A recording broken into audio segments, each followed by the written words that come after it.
I'm Cole, 35, a software developer from Boston who created an AI security system that changed everything. My family never thought I'd amount to much, especially my sister Allison. When our annual Thanksgiving dinner came around, she told me I wasn't ready to sit with the family yet. So I stayed home alone, focused on closing my deal, and watched it break on the news instead. Funny how success changes how people see you. Before I tell you how my family went from shutting me out to camping in my lobby, drop a comment telling me where you're watching from, and hit that subscribe button if you've ever been underestimated by the people who should believe in you most. Growing up in the Marshall family meant living with impossibly high standards. I was the middle child sandwiched between two perfect siblings who seemed genetically programmed for traditional success. My father, James, was a renowned cardiovascular surgeon at Massachusetts General Hospital, saving lives and earning accolades that filled an entire wall in his home office. My mother, Patricia, held a tenured position as a professor of economics at Harvard, publishing papers that shaped fiscal policy across the country. My older sister, Allison, followed in Mom's academic footsteps before becoming a ruthlessly effective corporate lawyer, while my younger brother, Bradley, was the investment banker wonderkind who made his first million before turning 25. And then there was me, Cole Marshall, the creative one, the dreamer, the kid who took apart computers instead of studying for standardized tests. I wasn't a bad student, but next to my siblings' perfect GPAs and test scores, my solid B+ average looked like failure. I was more interested in how things worked than in memorizing facts for exams. I'd spend hours coding while my siblings attended academic decathlons and debate competitions. When is Cole going to find something practical to focus on? This question became the constant refrain at family dinners. I'd sit there quietly as they discussed Allison's latest courtroom victory or Bradley's newest investment strategy, feeling increasingly invisible. My father would pat me on the shoulder and say, "You just haven't found your path yet, son," but the subtext was clear: my path wasn't measuring up to the Marshall family standard. The breaking point came during my sophomore year at Boston University. While my siblings had attended Ivy League schools, BU was considered a step down in the family hierarchy. I was studying computer science, but spending most of my time developing an algorithm for enhanced security authentication that I believed could revolutionize online privacy. When I told my family I wanted to drop out and start my own tech company, you would have thought I'd announced plans to join a cult. "You cannot be serious," my father said, putting down his fork at Sunday dinner. "You need credentials in this world, Cole." My mother was more diplomatic but equally dismissive. "Darling, finish your degree first. Then you can play with your computer ideas." But it was Allison who cut the deepest. "This is just another example of your immaturity," she said, not even looking up from her plate. "This isn't a real career plan, Cole. It's a fantasy." Only my grandfather Robert, my father's father, showed any support. A self-made man who built a construction business from nothing, he pulled me aside after dinner. "They don't understand people like us," he whispered, slipping me a check for $5,000. "Go make something, prove them wrong." He passed away 3 months later, never getting to see what his belief in me would eventually create. I dropped out the following week, moved into a tiny apartment with 2 roommates, and used my grandfather's money to buy equipment. My parents reduced communication to terse monthly phone calls. Bradley treated my decision as an embarrassing family secret. But Allison was the worst, sending articles about tech startup failures and job postings for entry-level IT positions. "Just trying to help you have a backup plan," she'd say, with that mixture of condescension and pity that became her default tone with me. The family events became increasingly uncomfortable. At Thanksgiving that year, I was seated at the kids' table despite being 22 years old. By Christmas, conversations stopped when I entered rooms.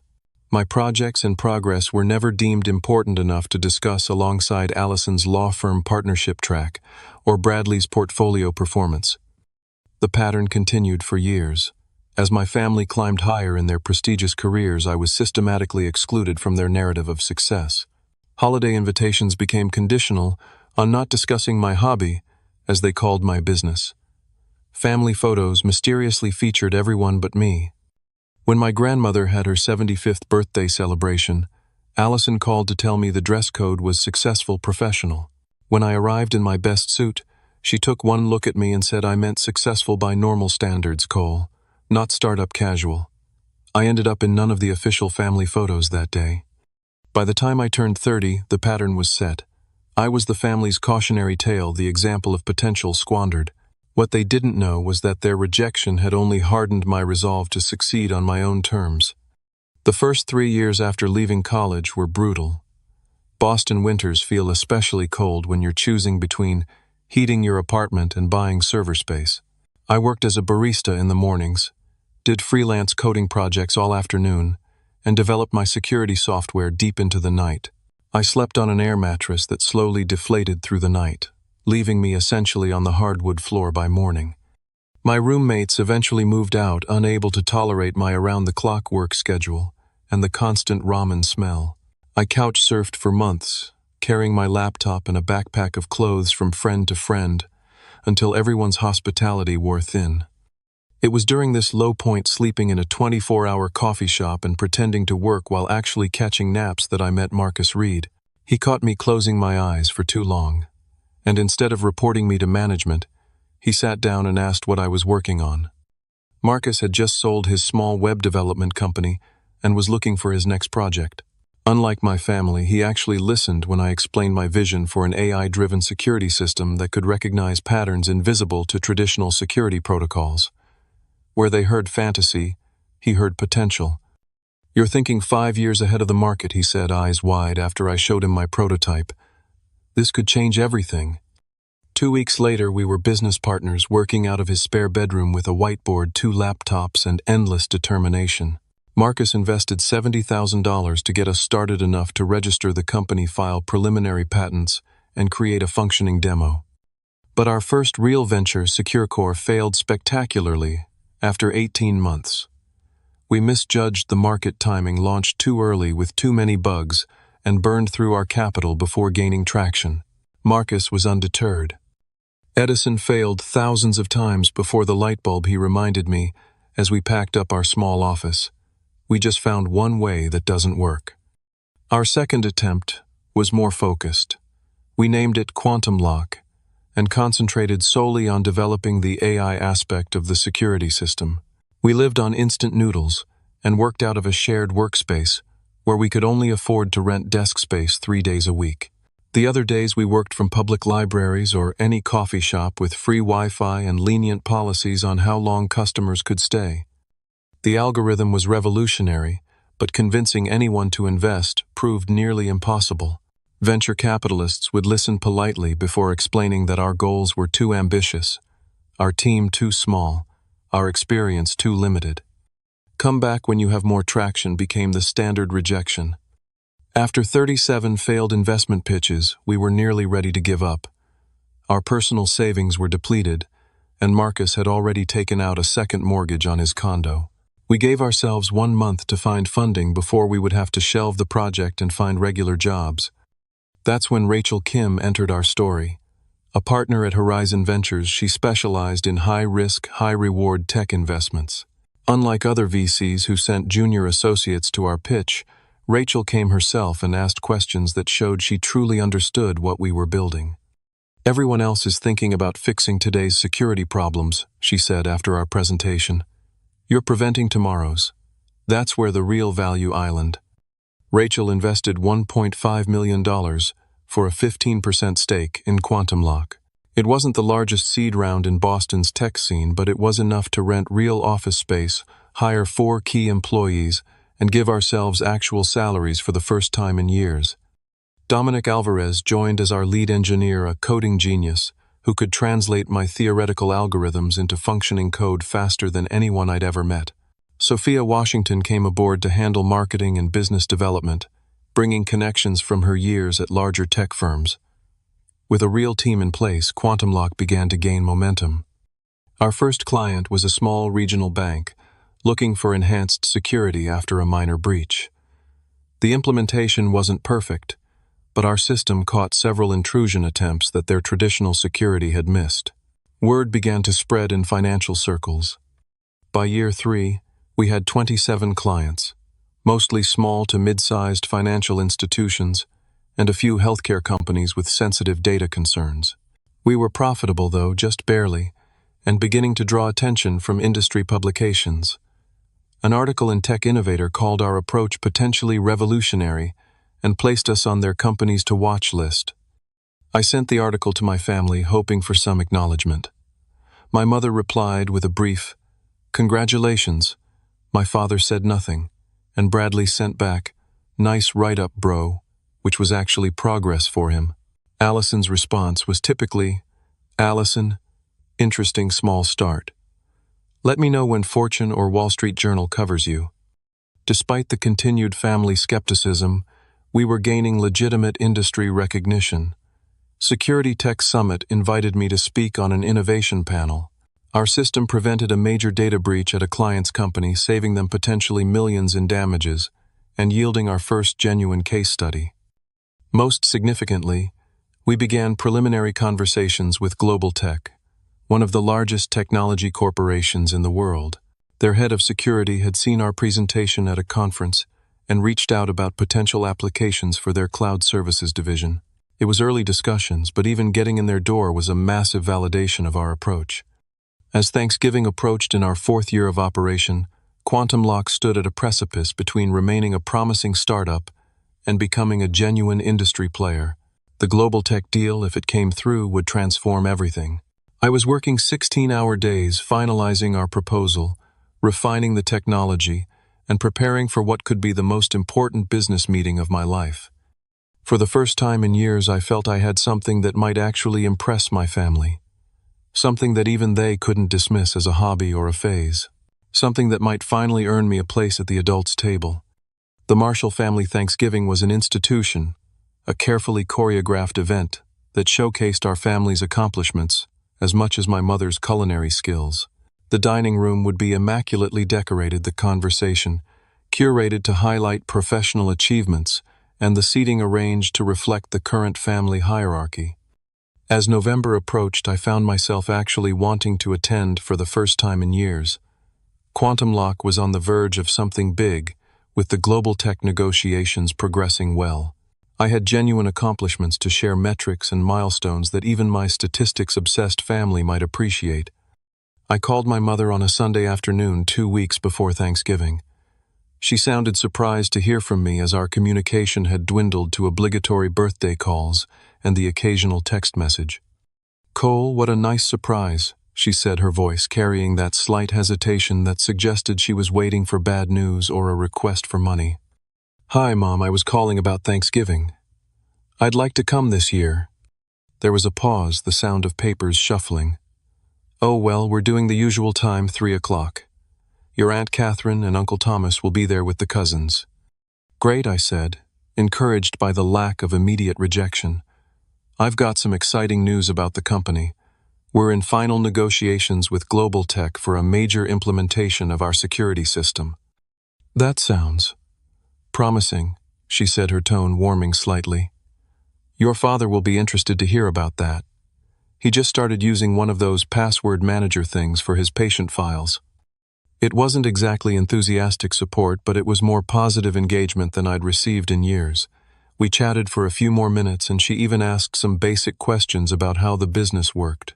By the end of the call, I felt cautiously optimistic about Thanksgiving. That optimism lasted exactly 3 days until Allison called. "Cole, it's your sister," she announced, as though I might have forgotten her voice after 30-plus years of her telling me what to do. "Hey, Allison, what's up?" I was in the middle of coding, but I put my work aside. Allison rarely called without a specific purpose. "Mom mentioned you're planning to come to Thanksgiving." "That's right.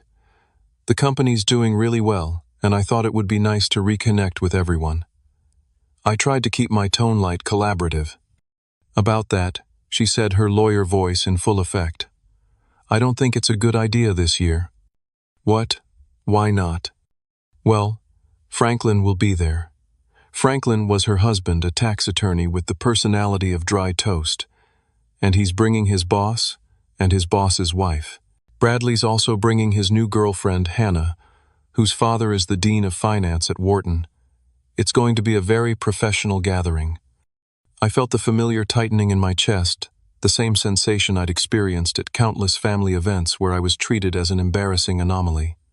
I'm a professional too, Allison. My company is about to close a major deal with Global Tech. You know, one of the largest tech corporations in the world. That's nice, Cole. And we're all hoping your little startup works out. But let's be realistic, you're not quite ready to sit with the family yet. Not with these particular guests. Not ready. I'm 35 years old, Allison. I've built a company from nothing that's now on the verge of a major industry breakthrough. A potential breakthrough, she corrected. Nothing signed yet, right? That's what Mom said. Look, once you have some real success, something concrete to show, you'll fit right back in with the family. But right now, all you have are promises and potential. That doesn't quite measure up to what everyone else brings to the table. The familiar anger and hurt bubbled up inside me. I wanted to shout to tell her about our client list, our growth metrics, the industry recognition. But years of this treatment had taught me it would never be enough, until I hit some nebulous threshold of success that kept moving every time I got close. Fine, I said finally. Tell Mom I won't make it after all. I'll be too busy working on my little startup. Don't be like that, Cole. We're just trying to maintain certain standards. I'm sure you understand. I hung up without responding, staring at my computer screen where the code for our global tech proposal glowed back at me. The rejection stung, but something else was emerging through the pain determination. If my sister thought I wasn't ready to sit with the family, perhaps she was right, but not for the reasons she believed. Perhaps I had outgrown the need for their validation altogether. I texted Marcus and Sophia, who had both invited me to their Thanksgiving gatherings when they heard I might be alone. I declined both offers. This Thanksgiving, while my family hosted their very professional gathering, I would be working on finalizing the biggest deal of my career. You're seriously going to work through Thanksgiving? Sophia asked when I told her my plan the next day. That's a little depressing, Cole. Actually, it feels right, I said, surprising myself with how much I meant it. For once, I'm choosing my own path completely, not trying to earn my way back to a table where I was never really welcome. Marcus clapped me on the shoulder. Their loss, man. But if you change your mind, my door's open. My mom makes enough food for an army. I spent the week leading up to Thanksgiving in a state of focused determination. Every slight, every dismissive comment, every condescending look from my family had been quietly fueling my drive for years. Now, rather than trying to prove them wrong, I was simply moving forward on my own terms. The Global Tech proposal was nearly complete, but there were still technical challenges to solve. Their security infrastructure was complex, and integrating our system would require custom solutions. These were exactly the kind of puzzles that had always captivated me, the challenges my family had dismissed as frivolous hobbies. As Thursday approached, I received a text from my mother. "We'll miss you tomorrow. Maybe Christmas."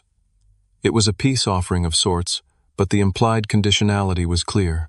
My presence remained optional, dependent on factors beyond simply being their son and brother. I replied with a non-committal, "We'll see," and turned my attention back to the work that now defined me far more than my family name ever had. Thanksgiving Day dawned clear and cold in Boston. From my apartment window, I could see families carrying covered dishes across the street, heading to gatherings where they were unconditionally welcome. For a brief moment I felt a pang of loneliness, but it dissipated as I turned to my desk and opened my laptop. Today was more than just a holiday I was skipping. It was the day Global Tech's executive team would review our final proposal. While most of America ate turkey and watched football, decisions were being made that could transform Quantum Lock from promising startup to industry leader. I made a pot of coffee, set up multiple monitors on my dining table, and dove into last-minute optimizations of our presentation materials. Our proposal to Global Tech was comprehensive, implementing our AI security system across their cloud services division, protecting data for millions of users worldwide. The contract value was substantial, but the credibility of having Global Tech as a client would be worth even more. Around noon, my phone buzzed with a text from Marcus. "Happy Turkey Day, man. How's it going?" I sent back a quick update and a photo of my workspace surrounded by empty coffee cups and takeout containers. Marcus replied hardcore, My mom says there's a plate for you if you change your mind. I smiled but stayed focused. The holiday provided an unusual quiet, no emails or calls interrupting my flow state. By mid-afternoon, when my family would be sitting down to dinner, I had refined our integration timeline and added several security enhancements that strengthened our proposal. At 4:30, my concentration was broken by an incoming email from Linda Zhao, Global Tech's Chief Security Officer. My heart raced as I opened it. Cole, our team reviewed your proposal this morning. Very impressive overall, but we have concerns about scaling the system for our user volume. Can we discuss solutions? This wasn't rejection, but it wasn't approval either. It was a challenge, one that needed an immediate response. I called Marcus, who answered amid the sound of family chatter in the background. We've got a potential roadblock with Global Tech, I explained. They're worried about scale. Want me to come over? I can leave in 20. No, enjoy your family time. I'll take a first crack at it and call if I need backup. I spent the next 3 hours rebuilding portions of our architecture, designing a more distributed approach that could handle Global Tech's massive user base.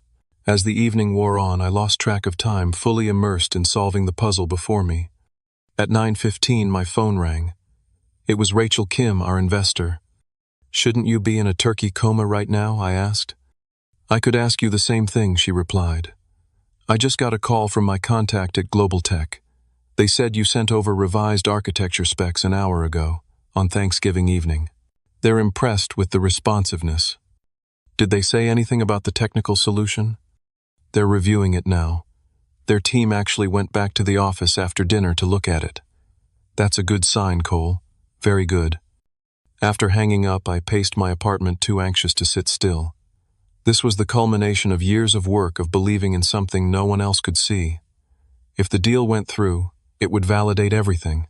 If it didn't, my computer chimed with an incoming video call request at 11:20. It was Linda Zhao. I took a deep breath, straightened my shirt, and accepted the call. Linda's face appeared the Global Tech office, visible behind her. Several other people were gathered around a conference table looking at screens. Cole, hope we're not interrupting your holiday too much, she began. Not at all. What did you think of the revised architecture? Linda glanced at her team, then back at the camera. We think it's brilliant. The distributed processing approach solves our scaling concerns, and the redundancy features actually improve on our current security protocols. I tried to maintain a professional demeanor, but inside I was soaring. We'd like to move forward, she continued. Our legal team is drafting the contract now. This will be the largest security implementation we've ever undertaken with an external partner. The call continued for another 30 minutes as we discussed implementation details and timeline. By the time we disconnected, it was official. Quantum Lock had landed the largest security technology deal in the industry that year.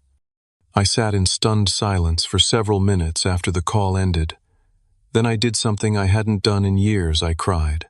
Not from sadness, but from vindication, relief, and the sudden release of pressure that had been building since the day my family first dismissed my dreams.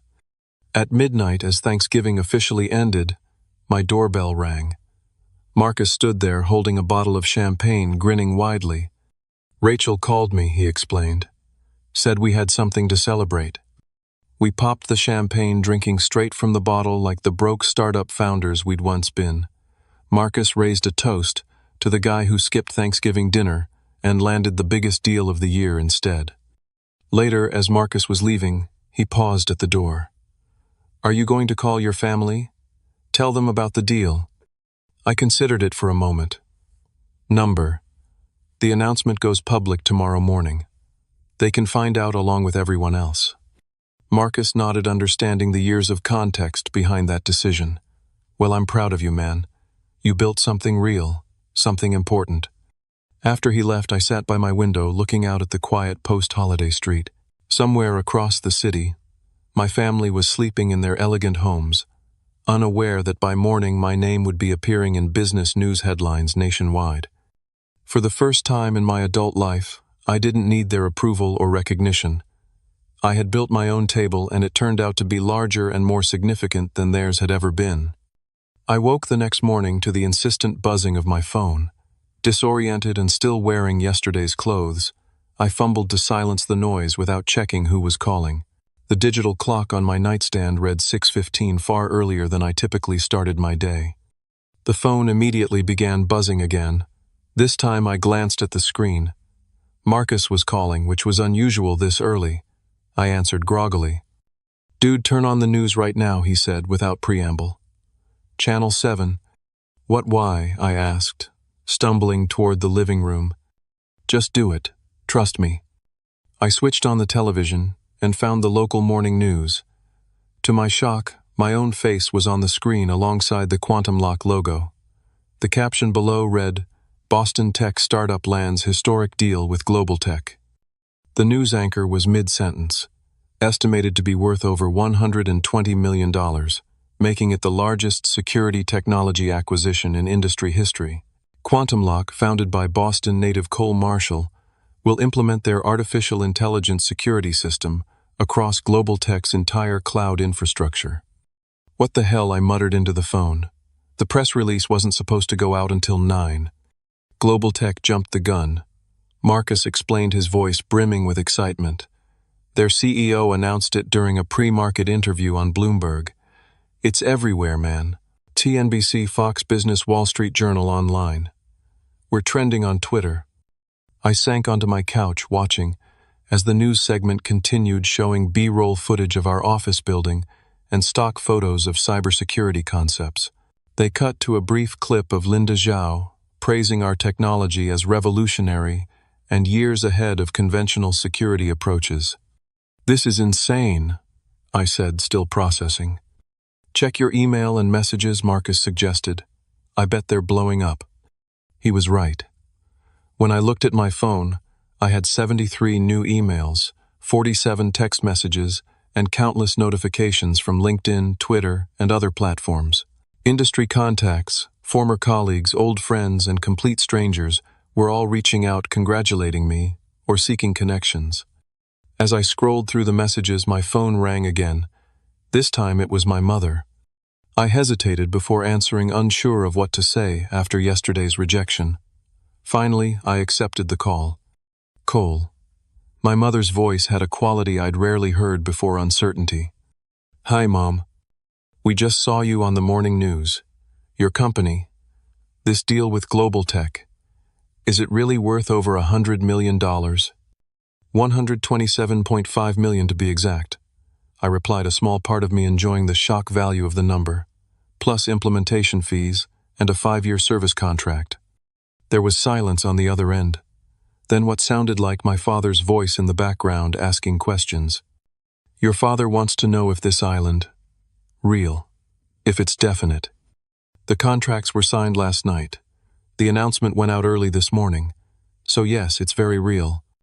"Oh my goodness," she breathed. "Cole, why didn't you tell us? We had no idea it was this serious." I tried to, "Mom. Remember when I called about Thanksgiving? But Allison said I wasn't ready to sit with the family yet." Another pause. "That was a misunderstanding," she said carefully. "We would have loved to have you there if we'd known about this wonderful news. That's kind of the point, isn't it? I should be welcome regardless of news or deals or dollar amounts." Before she could respond, my call waiting beeped. It was Bradley. "Mom, I need to take this. Bradley's calling." Of course. We'll talk more later. We're very proud of you, Cole." I switched to Bradley's call, bracing myself for whatever version of my brother I was about to encounter. "Cole, holy shit, man," Bradley exclaimed, sounding genuinely excited. "You're all over the financial news. My colleagues are asking if you're my brother. This is incredible." "Thanks, Bradley. It's been a long time coming." "No kidding. Listen, we should get together soon. I've got some contacts at Morgan Stanley who would love to discuss investment opportunities now that you're scaling up." Of course. Bradley wasn't just congratulating me. He was positioning himself to benefit from my success. Still, it was the most enthusiastic he'd been about my career ever. "Sure, we can talk about that sometime," I said, non-committally. Great. "Hey, did Allison call you yet?" "No, why?" Bradley chuckled. "She's freaking out. Called me at 5:30 this morning when she saw the early business reports. I think she's worried you're going to tell everyone how she uninvited you from Thanksgiving. That's not really my style, I said, though the thought had briefly crossed my mind. Well, expect a call. She's in full damage control mode. Anyway, congrats again. This is massive. After hanging up with Bradley, I noticed Allison had indeed called 3 times and left multiple text messages, each more urgent than the last. Cole, call me as soon as you get this. Just saw the news. We need to talk. Please call back. It's important. I set my phone aside without responding. Let her sweat a little, I thought. After years of diminishing my work, a few hours of uncertainty seemed fair. My phone continued to explode with notifications throughout the morning. Rachel called to discuss the PR strategy, now that the news had broken early. Sophia was coordinating with journalists for follow-up interviews. Dominic was fielding technical questions from Global Tech's implementation team. In the midst of this whirlwind, I received an unexpected call from Darius Jackson, my freshman year roommate, who had gone on to become a reporter for the Boston Business Journal. Cole, Marshall Tech, wonderkind. Should have kept in better touch, man. Darius, long time. I'm guessing this isn't just a social call. That obvious, huh? Yeah, I'm writing the feature on your Global Tech deal. Everyone's talking about the dollar amount, but I want the human story. The journey. Give me something nobody else has. I considered for a moment.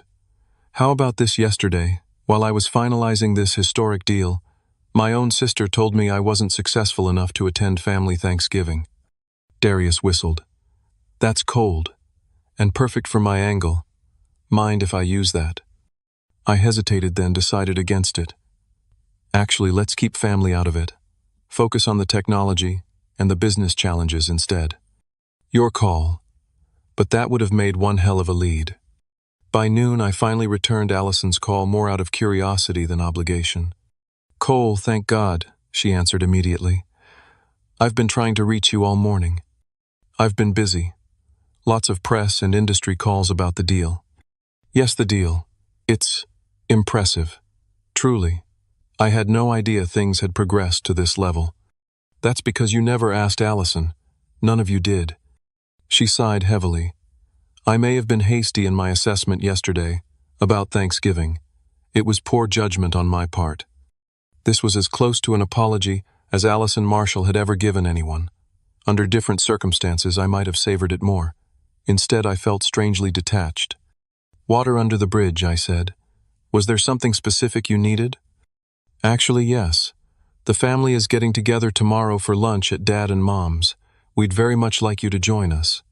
Franklin's boss was quite impressed when your name came up at dinner yesterday. He apparently uses Global Tech services for his firm and was fascinated to learn about the family connection. There it was.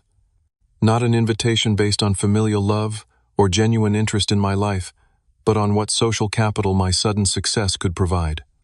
I'll check my schedule, I said neutrally. We're in full implementation mode now, so things are pretty hectic. Please try to make it, she pressed. It would mean a lot to everyone.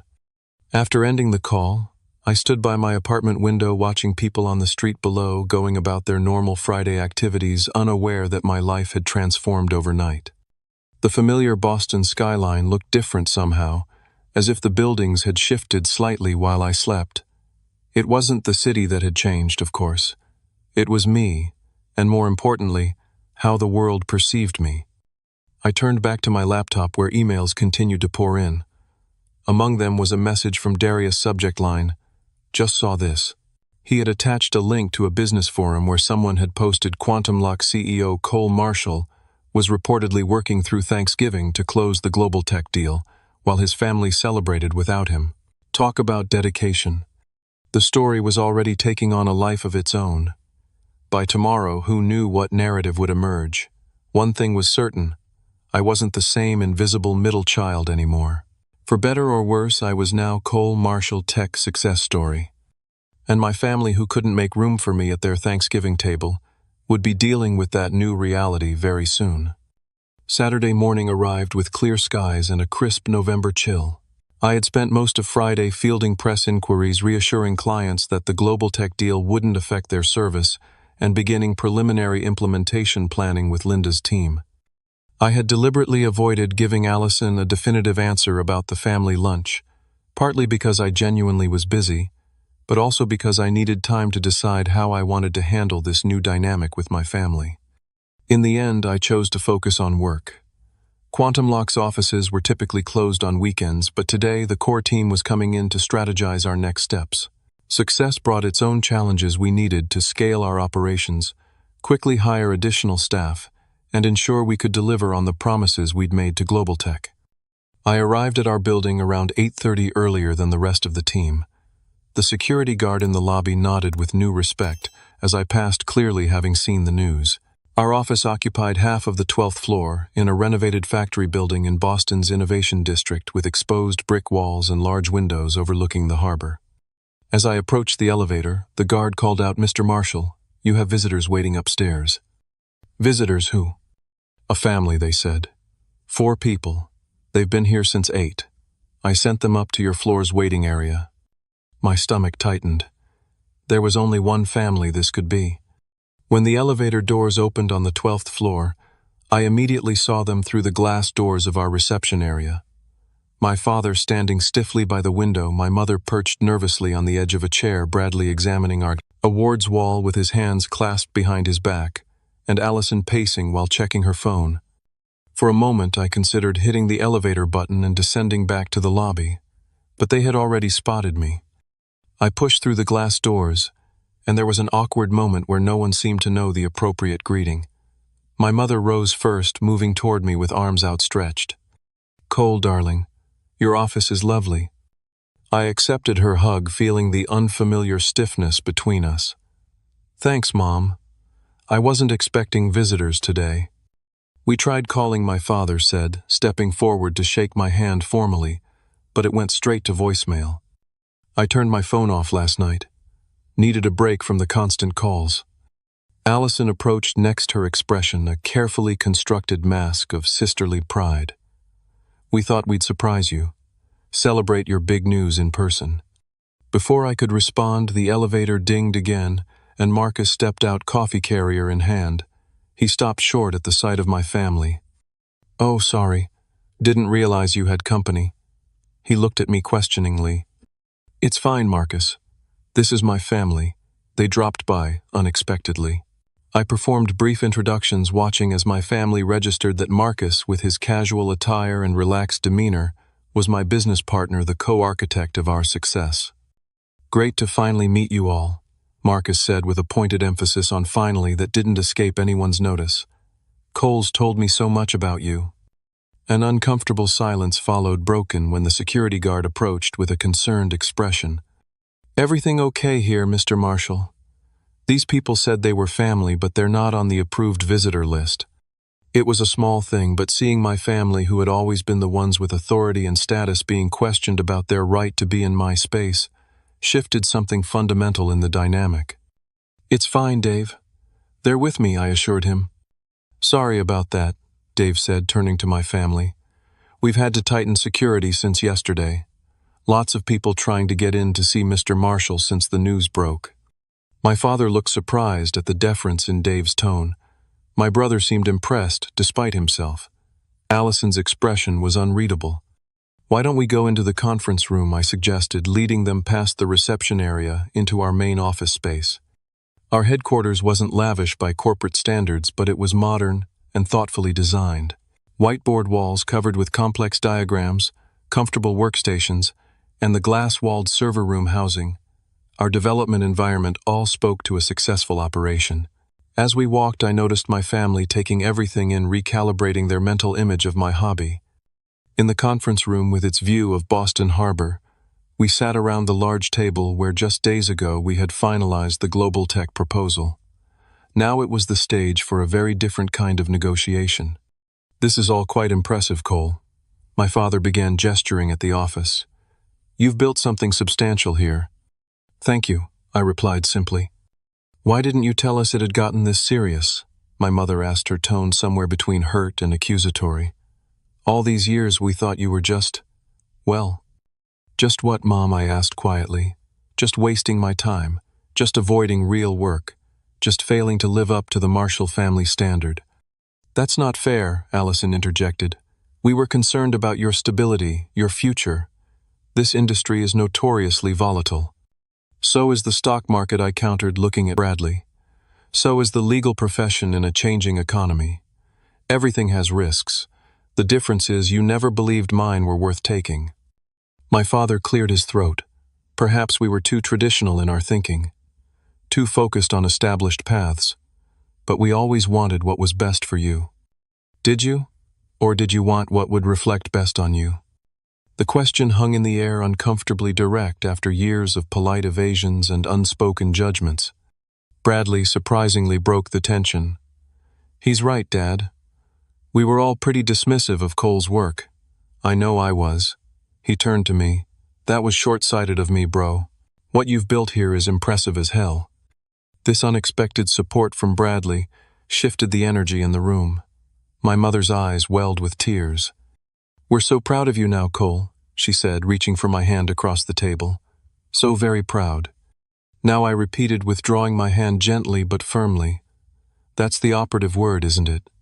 Now that there's external validation, now that the business world has deemed my work valuable, now that my success might actually benefit you socially. That's not fair, Allison said again, but with less conviction. Isn't it you literally told me 2 days ago that I wasn't ready to sit with the family, that I needed real success before I could be included? Well, here it is by your definition. And suddenly, everyone's proud and supportive. My father, ever the pragmatist, attempted to redirect the conversation. What's past is past, Cole. We're here now because we want to be part of your life going forward. Your success opens many doors, and we can help you navigate these new waters. I have contacts in venture capital who could— Stop, I interrupted, raising my hand. Just stop. This is exactly what I'm talking about. You're already positioning yourselves to capitalize on my success rather than simply being happy for me. The conference room door opened, and Sophia entered with a tablet in hand. She paused, sensing the tension. Sorry to interrupt. The Global Tech Implementation team is on the line for the scheduled call. I'll be right there, I said, grateful for the interruption. My family was just leaving. But we just got here, my mother protested. We thought we could take you to lunch, celebrate properly. I'm working today. We have a $127 million contract to implement. I stood, signaling the end of the conversation. I appreciate you coming by, but this isn't a good time. As the others reluctantly rose to leave, Allison remained seated. Could I speak with Cole privately for a moment? She asked, looking at our parents and Bradley.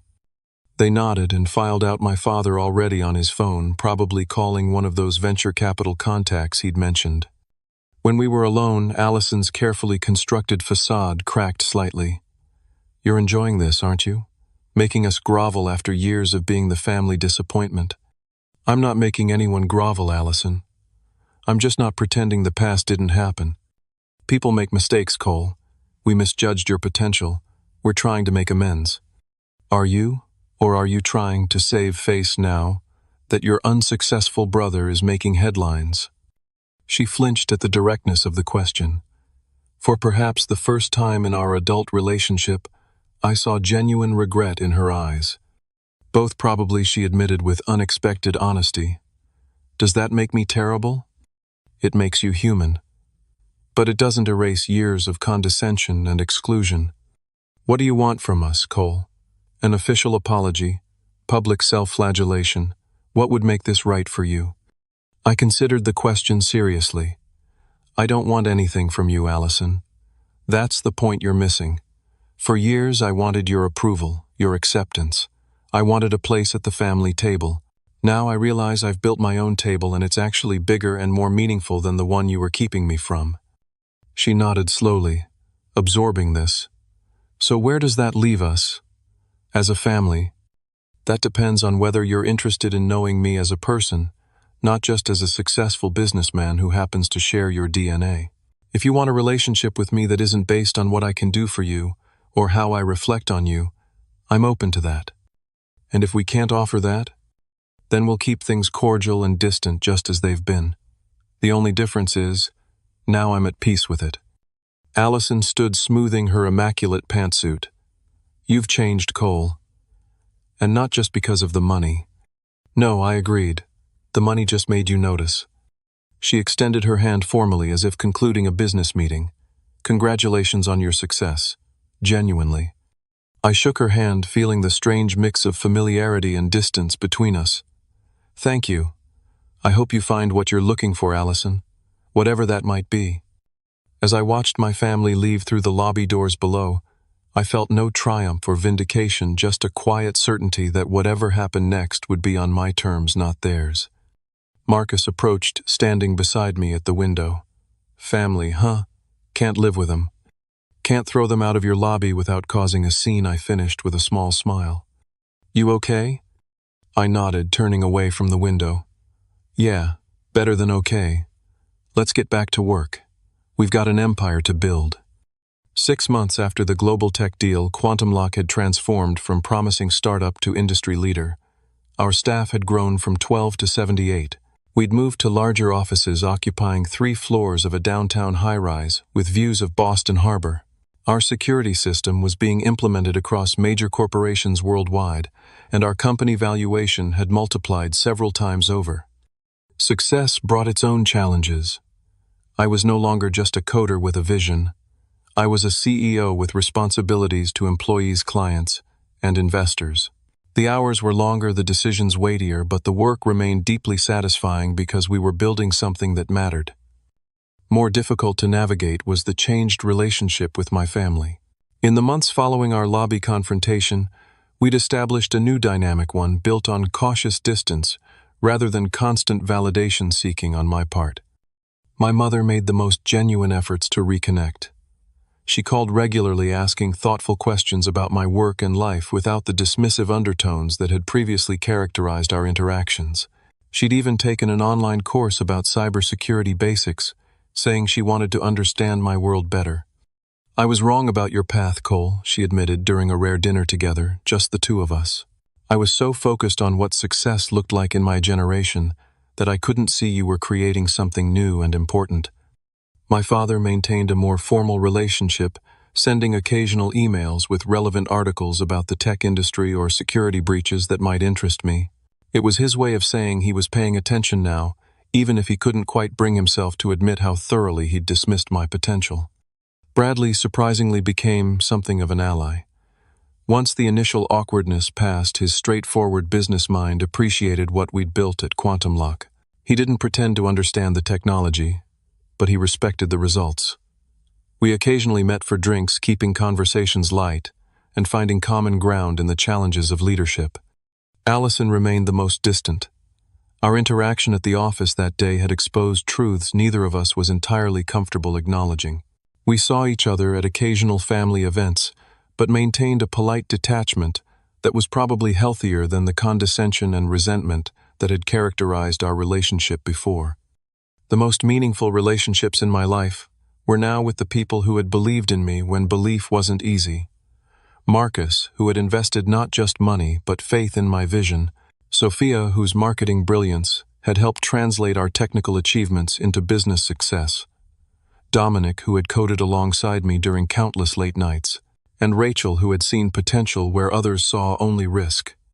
These were the people who sat at my table now, both literally and figuratively.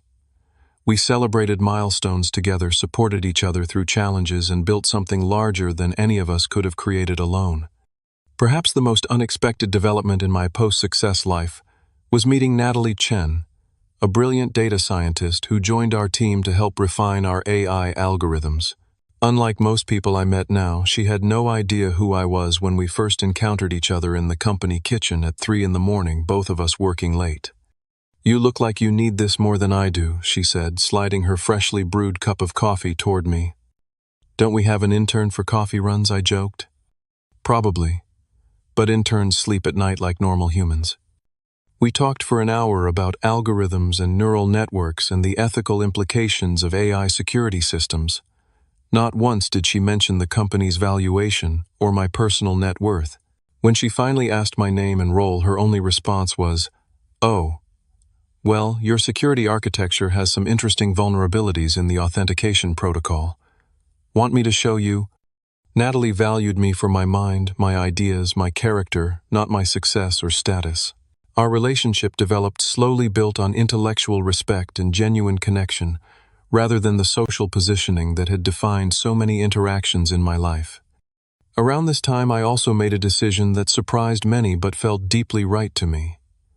I established the Marshall Innovation Scholarship, funding education for students pursuing unconventional paths in technology. The application process specifically sought out creative thinkers who might not thrive in traditional academic environments, people like the younger version of myself, who had been told their ideas were too impractical or ahead of their time. When the first scholarship recipients were announced, I invited my grandfather's widow, my step-grandmother Eleanor, to the ceremony. She was in her 80s now, but her eyes were bright as she watched these young innovators receive recognition and support. "Robert would be so proud," she whispered, squeezing my hand. "He always said you had the spark, just like him." Her words meant more than any business award or financial milestone.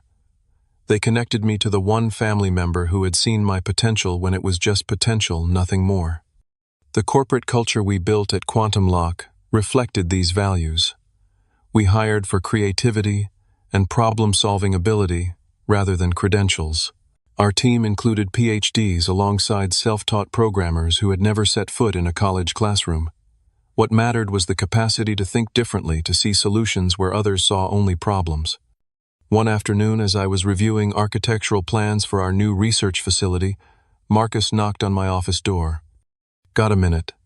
There's something you should see." He led me to the conference room where a large monitor displayed a business news program. The anchor was discussing the upcoming 5th anniversary of the global tech deal. Industry analysts initially questioned whether Quantum Lock could deliver on their ambitious security promises, the anchor was saying. 5 years later, the system has prevented an estimated $12 billion in potential breach damages across their client base. The company that many dismissed as an unrealistic startup has fundamentally changed how we approach digital security. Marcus muted the television. 5 years, man. Can you believe it? Sometimes, I admitted. Other times it still feels like we're that tiny team working out of your spare bedroom trying to convince someone to take us seriously. Speaking of taking things seriously, Marcus said your sister called the main office line this morning, said she couldn't reach you on your cell. My relationship with Allison had thawed slightly over the years, but we still maintained a certain distance. What did she want? To invite you to Thanksgiving. Said it wouldn't be the same without you. I laughed at the irony. Funny how things change. You going to go? I considered the question seriously. Maybe. Not because I need their approval anymore, but because I'm secure enough now to engage with them on my own terms. Growth. Marcus nodded approvingly. Look at you, all emotionally mature and stuff. The journey from rejection to success had taught me many things, but perhaps the most important was this: true validation comes from within and from the people who believe in you when belief isn't easy. Success might change how the world sees you, but it shouldn't change how you see yourself. I had spent years trying to earn a place at my family's table, only to discover that building my own table, surrounding myself with people who valued me for who I was, not what I achieved, was far more satisfying. The next time someone tells you you're not ready for a seat at their table, consider whether that's the table you really want to sit at. Sometimes the greatest success comes from creating spaces where you and others like you can thrive on your own terms. Have you ever been underestimated by the people who should have believed in you most? Drop a comment below sharing your experience and how you proved them wrong. If this story resonated with you, please hit that like button and subscribe to hear more tales of unexpected triumphs. And remember, sometimes the best revenge isn't just success, it's finding happiness on your own terms. Thanks for watching, and I'll see you in the next video.